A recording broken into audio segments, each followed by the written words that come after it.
प्रकरण 30 अध्याय 6 ओवी 301 ते 400. जे विश्वाचे मूळ ते योगद्रुमाचे फळ, जे आनंदाचे केवळ चैतन्य गा. 6:322. कुंडलिनी जागृत होऊन ऊर्ध्वगामी झाली की तिला मारुत म्हटले जाते. शिवाशी एकरूप होण्यासाठी आत्मशक्ती तयार असते. ही प्राणवायुरूप शक्ती जालंधर बंधाचे उल्लंघन करून टाळ्यावरती 9 इंद्रियांचे ऐक्य होण्याचे काकीमुख म्हणून स्थान आहे त्याचा भेद करते. हा अनुभव मनाचे नियमन केलेल्या योग्यालाच शक्य आहे. यामुळे मनाला मिळणाऱ्या शांतीचे वर्णन शब्दात करू शकत नाही. कधीतरी दैवयोगाने अनुभवाला येईल त्यालाच कळू शकते. या स्थितीत मनुष्य पोचल्यावर त्याला बोलण्यातील फोलपणा कळतो, त्याची कल्पनांची उर्मी शमते. अष्टांग योग हे त्यासाठी उत्तम साधन आहे. ही निर्मन स्थिती योगाभ्यासामुळेच येऊ शकते. अमर्याद शक्ती प्राप्त होते. मनुष्य जन्माचे सार्थक होते. मन अविचल राहते. सुखदुःखाच्या फेऱ्यात असा योगी अडकत नाही. आता कृष्णा तुवा सांगितला योगू, तो मना तरी आला चांगू, परी न शके करू पांगू योग्यतेचा. 6:333. अष्टांग योगाची उपासना कशी करावी असा प्रश्न अर्जुनाला पडला आहे. या शंकेचे निरसन करताना भगवंत म्हणतात, योगाच्या साधनेसाठी विरक्ती आणि संयम या 2 गोष्टी आवश्यक आहेत. तारतम्य आणि सत्सद विवेकबुद्धी वापरून योग साधता येतो. आहार विचार आचार यात समतोल असावा.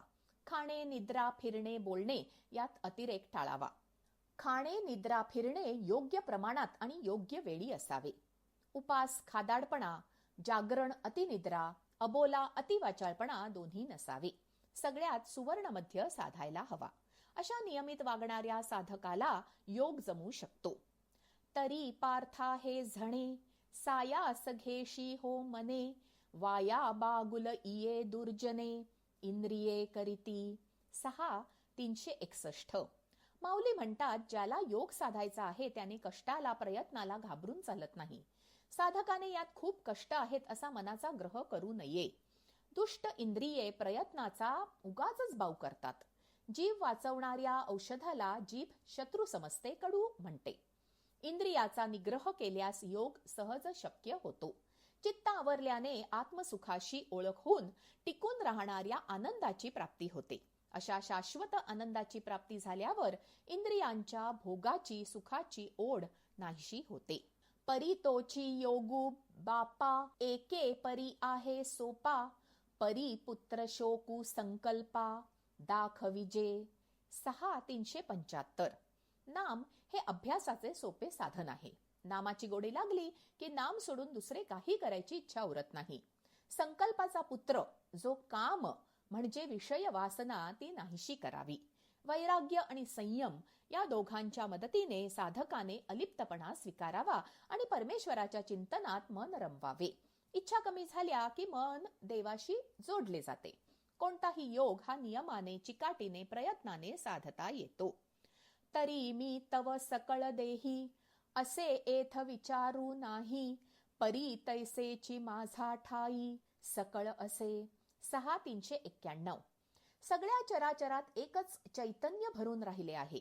दागिन्यांचे वेगवेगळे आकार प्रकार असले तरी त्यातील सोने एकच प्रकारचे असते. वेगवेगळ्या भांड्यात पाणी ओतले तरी पाणी एकच असते. तसे या सृष्टीत असलेले आत्मतत्व एकच आहे. प्रकरण 31 अध्याय 6 ओवी 401 ते 497. आत्मसंयम योग म्हणजे मनाचा निग्रह, प्रयत्नांची पराकाष्ठा, बुद्धीची स्थिरता, गुरुकृपा आणि आत्मिक उन्नती. जीवमुक्त योगी कसा असतो हे सांगताना मौली म्हणतात, तो पंचात्मकी सापडे, मग सांग पा कैसेनी अडे, जो प्रतितीचेनी पाडे, मजसी तुके. 6:401.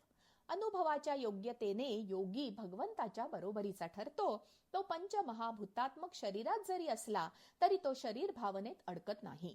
शरीराचे भोग उपभोग तो सहजतेने स्वीकारतो. त्याविषयी तक्रार किंवा लोभ बाळगत नाही.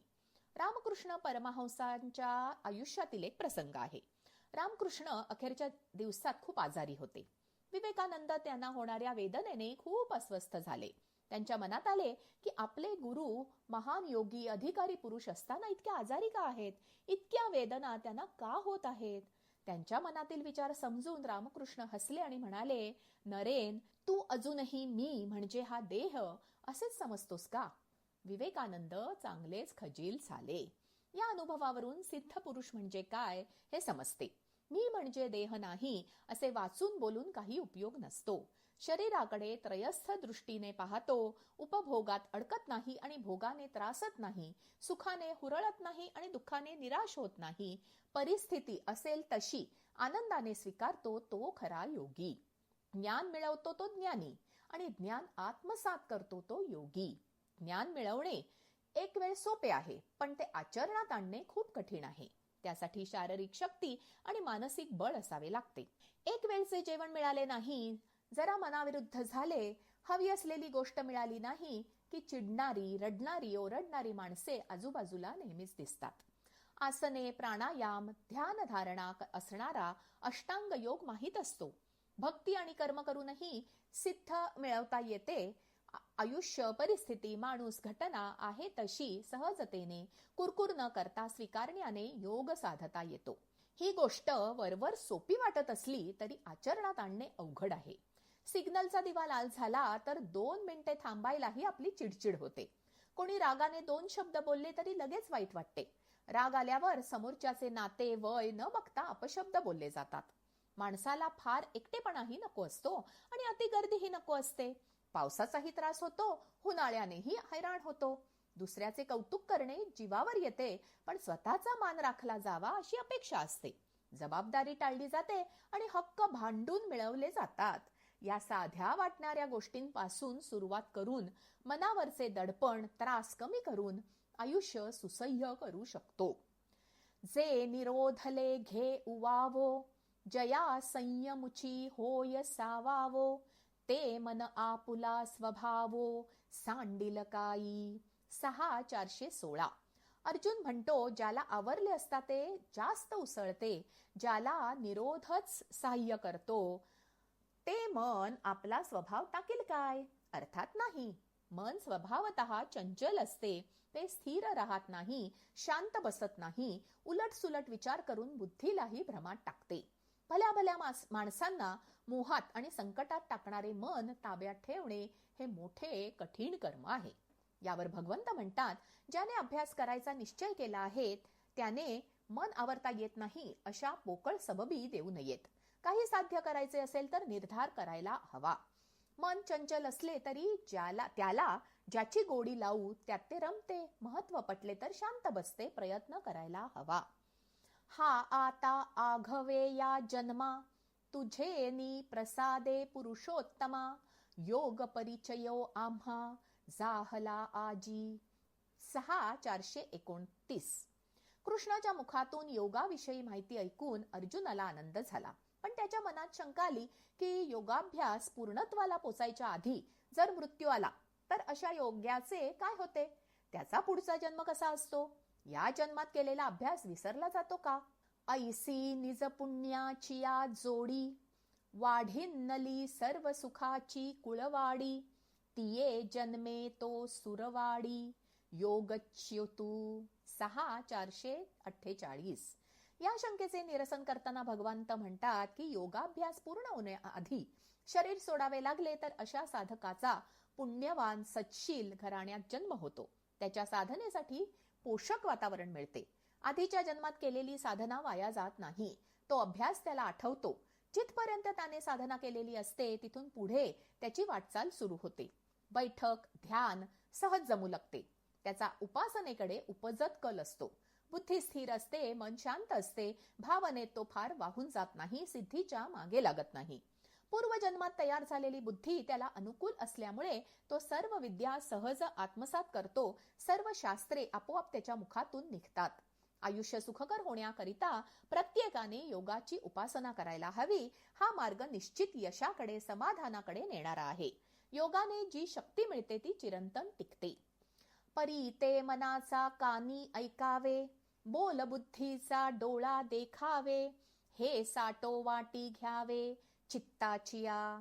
6:494. ज्ञानेश्वर महाराज म्हणतात, आता कृष्ण अर्जुनाला जे सांगेल त्यातून शांत रसाचा वर्षाव होईल, पण मी सांगतो ते मनाच्या कानाने ऐकले पाहिजे. माझे शब्द बुद्धीच्या डोळ्यांनी पाहिले पाहिजेत. माझ्या गुरूंनी माझ्यावर कृपा केली म्हणूनच अवीट गोडीचे हे ज्ञान माझ्या वाणीतून प्रकट होत आहे. गुरुच्या कृपेमुळे अवघड वाटणाऱ्या गोष्टी सहज शक्य होतात. शिष्याच्या प्रगतीसाठी गुरु प्रयत्नशील असतात. गुरुचे ऋण न फिटणारे आहे. प्रकरण 32 अध्याय 7 ओवी 1 ते 103. भगवंतांनी अष्टांग योग, त्याचे स्वरूप, करायची पद्धत, सिद्धाची लक्षणे 6व्या अध्यायात सांगितल्यावर 7व्या अध्यायात विज्ञान सांगितले. अर्जुनाने निशंक मनाने युद्धाला सामोरे जावे या हेतूने भगवंतांनी सांख्य तत्वज्ञान सांगत अर्जुनाच्या शंकांचे निरासन केले. एथ विज्ञाने काय करावे, ऐसे घेसी जरी मनोभावे, तरी पै आधी जाणावे तेची लागे. 7:3. युद्धभूमीवर विज्ञानाची माहिती कशाला हवी, हा श्रोत्यांच्या मनातला प्रश्न ओळखून माऊली म्हणतात, कोणतेही ज्ञान मिळवताना, कर्म करताना त्यामागील कार्यकारण भाव जाणून घ्यायला हवा. तो कळला तर ज्ञानप्राप्तीतील रस, ओढ टिकून राहते. मनात शंका असतील तर कर्मसिद्धी होत नाही. तरी अवधारी गास धनंजया, हे महदादिक माझी माया, जैसी प्रतिबिंबे छाया निजांगाची. 7:15. हे जग ईश्वराची माया आहे. माया म्हणजे प्रेम, आपुलकी नसून अपराशक्तीचे प्रकटीकरण. चराचर सृष्टी ही भगवंताची निर्मिती आहे. परा आणि अपरा अशा 2 प्रकारच्या प्रकृती आहेत. त्यातील अपराशक्ती म्हणजे ही सृष्टी आणि पराशक्ती म्हणजे सृष्टीतील चैतन्य. ज्याप्रमाणे अंगाची पडछाया किंवा सावली पडते, त्याप्रमाणे जग परमेश्वराची छाया आहे. माणूस यातील कोणतीही गोष्ट स्वतः निर्माण करू शकत नाही. माणूस पाकसिद्धी करतो, पण त्यासाठी आवश्यक सामग्री निसर्गातून मिळते. माणूस शेती करतो, पण पीक उगवणे त्याच्या अखत्यारीत नाही. विविध रंगाच्या, आकाराच्या, गुणधर्माच्या वनस्पती, प्राणी, पक्षी, जीव, जंतू पृथ्वी तलावर आहेत, ज्यांचे पूर्ण ज्ञान एका माणसाला असत नाही. या सृष्टीतील प्रत्येक गोष्टीला सुरुवात, स्थिती आणि शेवट असतो. असे असले तरी कोणतीही गोष्ट पूर्णपणे नाश पावत नाही. तिचे फक्त स्वरूप बदलते. अतिशय शिस्तीत, अचूकपणे जग चालते. सगळे जग एका समान सूत्राने बांधले आहे, एकाच चैतन्य रूपी शक्तीने बनले आहे. हे विज्ञान प्रपंच विज्ञानानुसार सुरू असतो ते ज्ञान, पण प्रपंचाला खरे मानणे हे अज्ञान आहे. तैसाची नैसर्गिकू शुद्धू, मी पृथ्वीचा ठाई गंधू, गगनी मी शब्दू, वेदी प्रणवू. 7:34. पृथ्वीपासून निर्माण होणारा वास, आकाशापासून निर्माण होणारा शब्द व वेदातील ओंकार या चैतन्याच्या अस्तित्वाच्या पाऊलखुणा किंवा निदर्शक आहेत. पृथ्वी, पाणी, तेज, वायू, आकाश, मन, बुद्धी व अहंकार अशा 8 गोष्टींनी प्रकृती बनली आहे. हाताची 5 बोटे ही पंचमहाभूतांचे प्रतिनिधित्व करतात. अंगठा तेज, तर्जनी वायू, मध्यमा आकाश, अनामिका पृथ्वी आणि करंगडी जल या 5 बोटातून ऊर्जा सतत वाहत असते. सर्व प्राणी, जीवजंतू आणि वनस्पती हवा, पाणी, माती, प्रकाश यांच्या सहाय्याने जगतात. प्रकृतीच्या सहाय्याने परमेश्वर अनेक गोष्टी करतो. परमेश्वर सर्वत्र असतो. जीवसृष्टीमुळे तो अनुभवता येतो. हे एकैक किती सांगावे, आता वस्तू जातची आघवे, मजपासुनी जाणावे, विकरले असे. 7:52. हे सारे जग ब्रह्मदेवाने निर्माण केले. प्रत्येक गोष्टीत चैतन्य असते, पण ती गोष्ट म्हणजे ब्रह्म नाही. हे स्पष्ट करताना माऊली म्हणतात, भरी व बी म्हणजे गोठलेला रस असतो, त्यापासून अंकुर उत्पन्न होऊन त्याचे लाकूड बनते, पण त्या लाकडात बीपणा नसतो. आकाशात ढग उत्पन्न होतात, पण ढग म्हणजे आकाश नाही. ढगात पाणी असते, पण पाणी म्हणजे ढग नाही. पाण्यापासून वीज तयार होते, पण वीज म्हणजे प्राणी नाही. सूर्यापासून प्रकाश मिळतो, पण प्रकाश म्हणजे सूर्य नाही. अग्नीमुळे धूर निघतो, पण धुरात अग्नी नाही. त्याप्रमाणे परमेश्वराने जग निर्माण केले, तरी जग म्हणजे परमेश्वर नाही. 3 म्हणजे सत्व, रज व तम गुणांनी बनलेले हे सर्व जग या गुणांहून वेगळ्या व विकाररहित अशा परमेश्वराला जाणत नाही. ज्याप्रमाणे डोळ्यात पाणी आले की दृष्टी असली तरी माणूस पाहू शकत नाही, त्याप्रमाणे मायेच्या प्रभावाखाली असणारे जग भगवंताला ओळखू शकत नाही. पै पृथ्वी येचा घटू कीजे, सवेची पृथ्वीसी मिळे जरी मेळविजे, एरवी तोची अग्निसंगे सिजे, तरी वेगळा होय. 7:65. जसे मातीचे मडके केल्याबरोबर जर म्हणजे कच्च्या स्थितीत मातीत मिसळले तर मातीत एकजीव होते, पण ते मडके भाजल्यावर मातीत न मिसळता वेगळे राहते. तसे सृष्टीतील जीव स्वतःतील देवत्वाला विसरून जातात, त्याच्याशी एकरूप होत नाहीत. याचे कारण ही भवनदी ओलांडून जाणे फार कठीण आहे. जिये ब्रह्माचळाचा आधाडा, पहिलिया संकल्प जळाचा उभडा, सवेची महाभूतांचा बुडबुडा, साना आला. 7:69. भवनदी कशी आहे? संकल्प नावाच्या पर्वतामधून भवनदीचा उगम होतो. काळाच्या महिम्याने ती विस्तारत जाते. प्रवृत्ती आणि निवृत्ती असे तिचे 2 किनारे आहेत. त्रिगुणांच्या पावसामुळे ती ओसंडून वाहत असते. मोहाच्या पुरात नियमांचा गाव वाहून जातो. तिच्यात द्वेष, मत्सराचे भोवरे आणि कामरूपी मासे आहेत.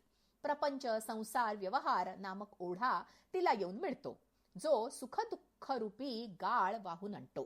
त्यात अपेक्षांची बेटे तयार होतात, अहंकाराच्या लाटा उसळत राहतात, जन्म मृत्यूचे बुडबुडे उमटत असतात, अविवेकाचे जलचर सात्विक भाव गिळून टाकतात. आशेच्या गाळात जीव फसतो. रजोगुणामुळे स्वर्ग हवासा वाटतो, पण तमोगुणाचा प्रवाह प्रबळ असल्याने सात्विकता हरवून जाते. येथे एक नवलावो, जो जो कीजे तरणो पावो, तो तो अपावो, होयते एक. 7:82. ही नदी पार करावी असे प्रत्येकाला वाटते, पण फार कमी लोक ती ओलांडू शकतात. बुद्धीच्या जोरावर नदी पार करायला गेलेले त्यात बुडून जातात. ज्ञानाच्या आधाराने नदी पार करताना अभिमानरूपी डोह जीवाला गिळून टाकतो. वेदाच्या मदतीने नदी ओलांडताना अभिमानाचे धोंडे गळ्यात पडल्याने माणूस रसातळाला जातो. यज्ञरूपी नावेने जाताना स्वर्ग सुखाची कपार दिसल्याने जीव विसावा घ्यायला जातो आणि त्या कपारीत अडकतो. कर्मयोगाचे बाहू लावून पोहताना विधी निषेधांचे, कर्मकांडांचे वळण पार करता येत नाही. वैराग्याच्या होडीत बसले तर विवेकाचे वल्हे सापडत नाही, सापडले तरी मध्येच तुटते. अष्टांग योग जमतच नाही, कारण मन शांत नसते. एकंदरीत सगळे उपाय हरतात. जरी अपथ्यशीळा व्याधी, कळे साधूसी दुर्जनाची बुद्धी, की रागी सांडी रिद्धी, आली शांती. 7:93. तारुण्यात मदनाच्या बाधेने मन अस्थिर असते. म्हातारपणी काय करायचे हे स्मरण राहत नाही. स्मरण असेल तरी शरीर थकलेले असते. दुःख, राग, अपमान अशा विविध दगडावर माणूस आयुष्यभर आपटत राहतो. अनेक संकटे येत राहतात. या सगळ्यात मरण दारात येऊन उभे राहते आणि पलीकडे जाणे निघून जाते. पथ्य न करता रोग बरा व्हावा अशी अपेक्षा करणे, लोभी माणसाने संपत्तीचा त्याग करणे, हरणाच्या पिल्लाने वाघाला हरवणे, माशाने गळ गिळणे, तसे सामान्य माणसाने भवनदी पार करणे कठीण, अवघड असते. मग ही भवनदी पार कशी करावी? जया सद्गुरु तारू पुढे, जे अनुभवाची ये कासे गाढे, जया आत्मनिवेदन तरांडे आकळले. 7:98. यज्ञ, तप, दान, ज्ञान, भक्ती असे विविध मार्ग असले तरी सध्या काळात भक्ती हाच सोपा सुलभ मार्ग उपयुक्त आहे. जो परमेश्वराला शरण गेला आहे त्यालाच ही नदी ओलांडता येते. आत्मनिवेदन ही नवविधा भक्तीची 9वी पायरी साधकाला नदीच्या पलीकडे नेते. ज्याच्यावर सद्गुरु कृपा असेल, देवावर श्रद्धा असेल, अंगी नम्रता असेल, वृत्ती निरीच्छ असेल तर ही नदी त्याला प्रयासाने पार करता येते. ज्ञानाच्या वाटेवरून जाताना निवृत्ती आली तर प्रवृत्ती स्वतःहून सोडून जाते. अर्थात असे साधक खूप दुर्मिळ आहेत. सोप्या वाटणाऱ्या गोष्टी आचरणात आणणे अवघड आहे. देहभाव सहजासहजी जात नाही आणि साधक अहंकाराच्या कड्यावरून खाली कोसळतो. दृढ निश्चय, गुरुवर असलेला विश्वास, परमेश्वरावर असणारी श्रद्धा या त्रिसूत्रीची कास धरली तर ही भवनदी पार करता येते. प्रकरण 33 अध्याय 7 ओवी 104 ते 210. माणूस मान अपमान सुख दुःख अशा द्वंद्वात का सापडतो? माणूस ईश्वर भक्तीपासून दूर का जातो? माणसाला प्रयत्न करूनही ज्ञान प्राप्ती का होत नाही? या सगळ्याची उत्तरे म्हणजे ज्ञान विज्ञान योग. म्हणोनी आपुला लिया हिताचेनी लोभे, मज आवडे तोही भक्त झोंबे, परी मीची करी वालभे, ऐसा ज्ञानिया एकू. 7:119. भगवंताला शरण जाणे इतके अवघड आहे की मोजक्या साधकांशिवाय इतरांना ते जमत नाही. जन्म घेतल्यावर माणूस आत्मबोध विसरून इंद्रियांच्या कोडकौतुकात दंग होतो. शरीर धारण करून भूलोकात जन्म घेण्याचा मूळ हेतू मनुष्य विसरतो. शरीर सुखलोलूप असल्याने नियम पाळणे नकोसे वाटते. शरीराला महत्व देऊन मीपणा वाढीस लागतो. ईश्वर स्मरणाला वेळ उरत नाही. भक्तीत रस वाटेनासा होतो. अध्यात्मात मन रमेनासे होते. माणूस चुकून भक्तीत रमलाच तर सुखदुःखाच्या कल्पनेत रममाण होऊन भक्तीतही अपेक्षा वाटू लागतात. तो उपासना, पूजा, भक्ती, यात्रा करतो त्या बदल्यात सुख, श्रीमंती, यश, सिद्धी मिळावी असे वाटते. किंबहुना त्यासाठीच भक्ती करावी असे अनेकांना वाटते. 1000 लोकात एखादा भक्तच ब्रह्मस्वरूप जाणून घेण्यासाठी भक्ती करतो आणि अशा 1000 भक्तात एखादा असे ज्ञान मिळवण्यात यशस्वी होतो. हे समस्तही श्री वासुदेवो, ऐसा प्रति तिरसाचा वोतला भावो, म्हणोनी भक्ता माझी रावो, आणि ज्ञानिया तोची. 7:136. ज्ञानी भक्त देवाला अधिक प्रिय आहे असे इतर भक्तांना वाटते. देवाला सर्व भक्त प्रिय असतात. प्रत्येकाला जे हवे ते देव देतो. पण ज्याप्रमाणे गाय इतरांना दूध देत असली तरी तिचा नैसर्गिक ओढा वासराकडे असतो, त्याप्रमाणे देवाला ज्ञानी भक्ताची ओढ असते. या भक्तालाही ईश्वर प्राप्तीशिवाय इतर कशातही रस नसतो. तो देवाचे सानिध्य मिळावे ही एकच आशा मनात धरून साधना करतो. अनन्य भावाने देवाला शरण जातो. प्रत्येक कर्म निरपेक्ष वृत्तीने करतो. गुरुवर विश्वास ठेवतो. ज्ञानाच्या प्रकाशात ज्ञानी भक्त ब्रह्माचे स्वरूप स्पष्टपणे पाहतो. इतर भक्तांच्या ज्ञानदृष्टीवर अपेक्षांचा पडदा असल्यामुळे त्यांना परमेश्वराचे अस्तित्व जाणवत नाही. अज्ञानरूपी अंधारामुळे ऐहिक भोगात समाधान वाटते. आत्मानंद मिळावा म्हणून ते प्रयत्न करत नाहीत. अनेकविध गोष्टी मागण्यात ते त्यांची भक्ती खर्च करतात आणि देव दिसत नाही याची खंतही करतात. ज्या गोष्टी मागतात, ज्या गोष्टी समाधान आहे असे त्यांना वाटते, त्या गोष्टी शाश्वत आनंद देऊ शकत नाहीत ही गोष्ट त्यांच्या लक्षात येत नाही. त्यांच्या गरजा, अपेक्षा, अडचणी बदलतात पण संपत नाहीत. त्यामुळे ते कायम असमाधानी राहतात. अमृताच्या समुद्रामध्ये पोहताना तोंड घट्ट मिटून धरावे तसे अज्ञानी भक्त वागतात. देवाला प्राप्त करणे सोपे असताना त्याकडे पाठ फिरवणे अज्ञानमूलक आहे. आता थोडी ऐसी गोठी सांगिजेल परियेसी, जे अहंकारा तनुसी वालभ पडिले. 7:165. माणूस जन्म मरणाच्या फेऱ्यात का अडकतो? माणूस जन्माला आला की अहंकार आणि देह यांचे प्रेम जुळते. त्यांच्या पोटी इच्छा जन्म घेते. इच्छा कामरूपी तारुण्यात आली की तिचे द्वेषाशी लग्न लागते. या दोघांपासून द्वंद्व मोह जन्म घेतो. त्याला त्याचा आजा अहंकार वाढवतो. द्वंद्व मोह सात्विक धैर्याला नेहमी प्रतिकूल असतो आणि आशारूपी रसाने पुष्ट झाल्याने द्वंद्व मोह नियम पाळत नाही. असंतोष रूप दारूने उन्मत्त होऊन तो पंचविषय रूप खोलीमध्ये विकाररूपी स्त्रीसह राहतो.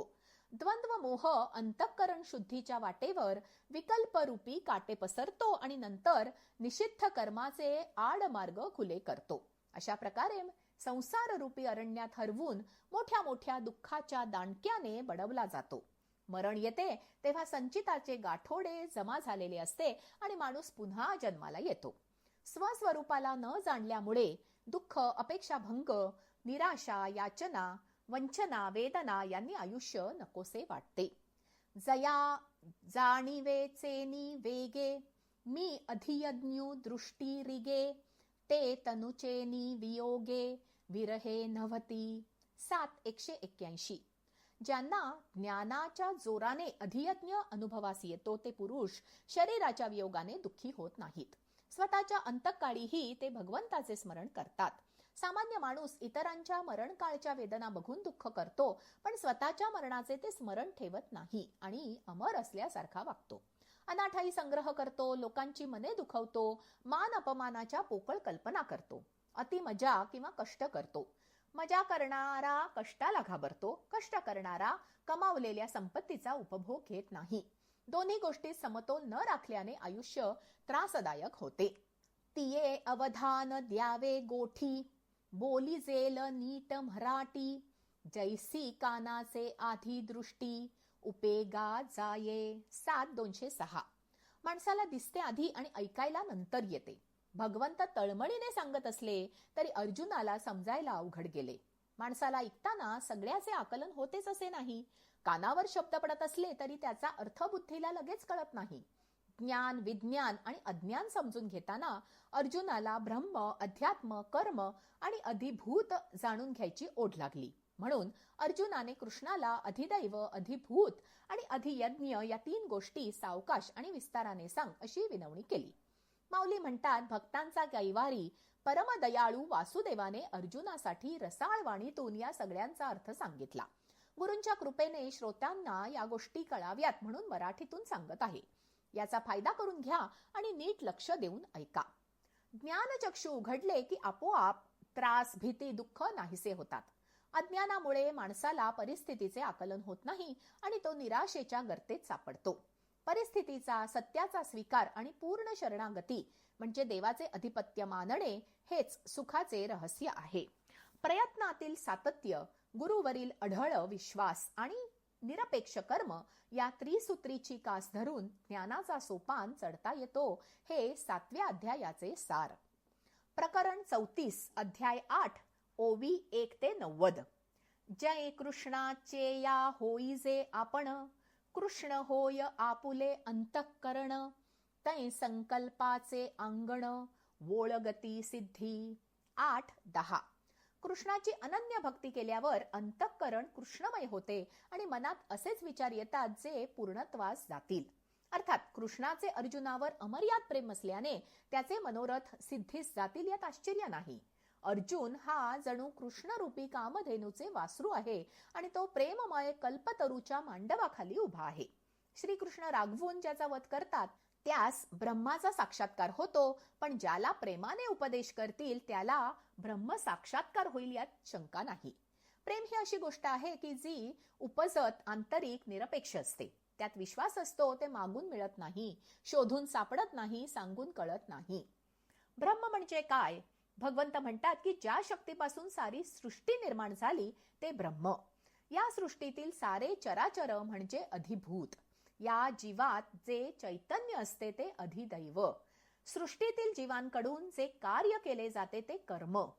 जीवातील मीपणा निघून जातो ती क्रिया म्हणजे अधियज्ञ, ज्यात अभ्यास, उपासना, भक्तीद्वारे योग साधला जातो. तो हा सकळ जीवांचा विसावा, नैष्कर्म्य सुखाचा ठेवा, परी उघड करुनी पांडवा, दाविजत असे. 8:47. अधियज्ञ सर्व जीवांचा विसावा आणि नैष्कर्म्य सुखाचा ठेवा आहे, जो भगवंतानी अर्जुनाला उलगडून दाखवला. अधियज्ञ मन, प्राण, संयम या संपत्तीमुळे संपन्न होतो. या यज्ञात वैराग्याच्या समिधा म्हणजे लाकडे, विषयाच्या आहुती, विषय म्हणजे खाणे, बोलणे, ऐकणे, बघणे, शरीराच्या मांडवाखाली वज्रासनाच्या वेदीवर बसून मुद्रांच्या ओट्यावरून ध्यान, धारणा, समाधी रूपी कुंडात ज्ञानाचा अग्नी प्रज्वलित करून समर्पित केल्या जातात. जीवाची सगळी आसक्ती संपून मिळवलेले ज्ञान पूर्णाहुती म्हणून यज्ञ कुंडात समर्पित केले की अधियज्ञ संपन्न होतो आणि जीव परमात्म्याशी समरस किंवा एकरूप होतो. असे सिद्ध महात्मे म्हणजे महान आत्मे देहात असतात, शरीर धर्म पाळतात, पण शरीराच्या भोगात वाहून जात नाहीत. भावनेला महत्व न देता कर्तव्य करतात. प्रत्येक क्षण देवाला साक्षी ठेवून त्याचे स्मरण करत आयुष्य व्यतीत करतात. भीती, दुःख, वेदना, मोह, लोभ अशा भावनात अडकत नाहीत. हे ज्ञान अर्जुनाला नीट कळलेले पाहून कृष्णाला समाधान वाटले. पै अथावी घट बुडाला, तो आत बाहेरी उदके भरला, पाठी दैवगत्या जरी फुटला, तरी उदक काय फुटे. 8:65. पाण्याने भरलेला घट फुटला तरी त्या घटात असलेले पाणी फुटत नाही. जागेपणी ज्याचा विचार करतो तेच स्वप्नात दिसते. माणूस आयुष्यभर जे करतो तेच अंतसमयी त्याला आठवते. त्या क्षणी जे आठवते पुढच्या जन्मी तीच वस्तू तो जीव होतो. त्यासाठी माणसाने परमेश्वराचे नित्य स्मरण करावे. साप ज्या सहजतेने कात टाकतो किंवा माणूस ज्या सहजतेने कपडे बदलतो त्या सहजतेने योगी देह सोडतो आणि आत्मतत्वात विलीन होतो. अखेरच्या क्षणी परमात्म्याचे स्मरण केल्यामुळे तो त्याच्याशी एकरूप होतो. येणेची अभ्यासेसी योगू, चित्तासी करी पाच सांगू, अगा उपाय बळे पंगू, पहाड ठाकी. 8:81. माणूस जे पाहतो, ऐकतो, कल्पना करतो किंवा काम करतो त्यात परमेश्वराचे अधिष्ठान असावे. मन प्रयत्नपूर्वक स्थिर करून चिंतनात गुंतवावे. अभ्यास म्हणजे सतत केलेले प्रयत्न. मनापासून अभ्यास केला तर अशक्य वाटणाऱ्या गोष्टीही सहज साध्य होतात. प्रयत्नांच्या बळावर पांगळा देखील पर्वत चढून जातो. देहाला, मनाला प्रयत्नपूर्वक ईश्वराचे ध्यान करण्याचे वळण लावावे लागते. ध्यान करताना परमेश्वराचे सर्वज्ञ, ज्येष्ठ, सूक्ष्म, तेजस्वी, निर्गुण, निराकार, अजन्मा, अमर, चालक, पालक, शासनकर्ता, न्यायी रूप डोळ्यासमोर आणावे. असे ध्यान लागले की जीवाचा उद्धार होतो. ज्ञानेश्वर महाराज की जय.